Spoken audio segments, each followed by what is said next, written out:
உங்கள் favourite TV ஷோக்களை இனி miss பண்ண தேவையில்லை. ZEE5 இல் முற்றிலும் இலவசமாக காணுங்கள், இங்கேயும் எப்பொழுதும். நான் ஒத்துக்கிறேன், குஷியை என் கர்ப்பத்துல நான் சுமந்து பெக்கலதான். ஆனா அவ என்னோட பொண்ணுதான்.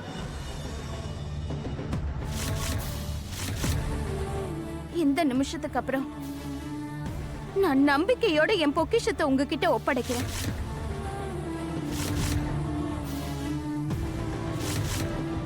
கடவுள் கிருஷ்ணர் மேல சத்தியமா சொல்ற மோனையா,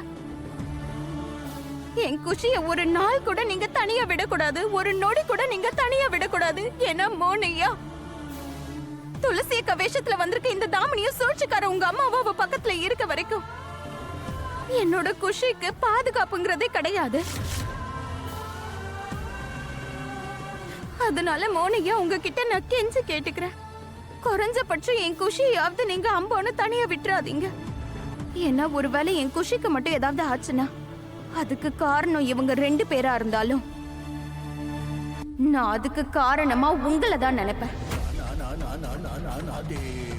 இந்த நிமிஷத்துல இருந்து உங்க உடம்புல உயிர் இருக்க வரைக்கும் குஷிய பாதுகாக்க வேண்டிய பொறுப்பு, கடமை எல்லாமே உங்களுக்கு தான் இருக்கு. நீ என்ன சொல்ற ராதா?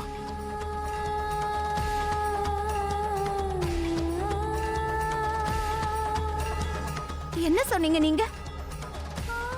உங்க ரேகையும் ஏ ரேகையும் ஒண்ணு சேர்ந்துருச்சா? அது பிரியவே பிரியாதா? இது நம்மளோட லைஃப் லைன். எப்படி நம்ம 2 பேரோட லைஃப் லைன் ஒன்னு சேர்ந்திருக்குன்னு பாரு. இனிமே நம்ம 2 பேர் லைஃபும் பிரிஞ்சே போகாது, நாமளும் பிரிய மாட்டோம். இப்ப பாருங்க,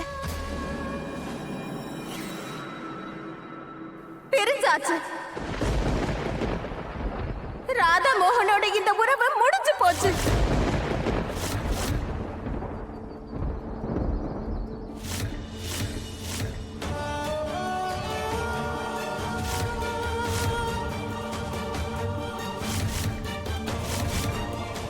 நீ நம்ம உறவை உடைக்கிற ராதா?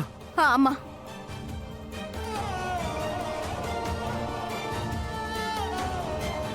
ஏன்னா எந்த உறவா இருந்தாலும் அது சுயமரியாதையை விட பெருசு கிடையாது மோனையா. இது வரைக்கும் நான் உங்களுக்காக எப்பவும் என் காதல தான் தேர்ந்தெடுத்தேன்.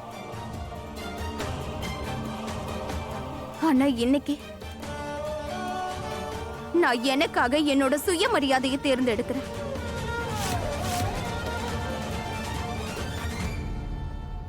உங்க ராதா இப்ப உங்களை விட்டுட்டு போறா, அதுவும் நிரந்தரமா போறா.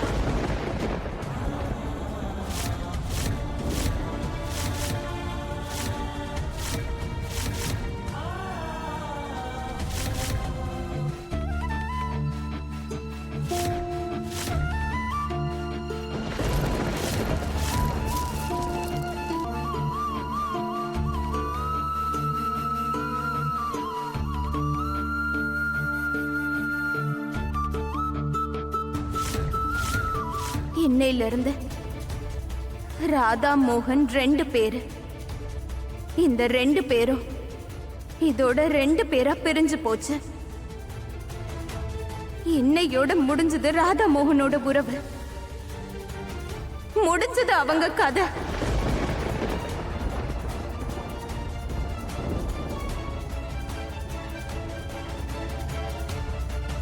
ZEE5 ஆப்பை டவுன்லோட் செய்து அனைத்து எபிசோடுகளையும் இலவசமாக பாருங்க.